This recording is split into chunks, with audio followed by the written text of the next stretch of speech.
హిజ్కియా రాజు కోలుకున్న తర్వాత పరామర్శకు బబులోను నుండి కొంతమంది దూతలు వచ్చారు.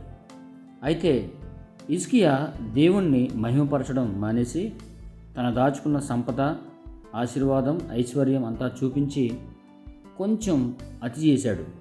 దానివలన యెషయా హిజ్కియా దగ్గరికి వచ్చి దేవుడు బబులోనుకు మిమ్మల్ని అందరినీ అప్పగిస్తాడు అని ప్రవచనం చెప్పాడు.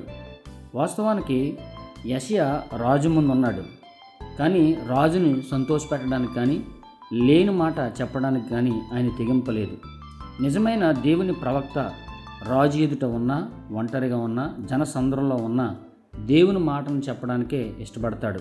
అది యెషయా చేసింది.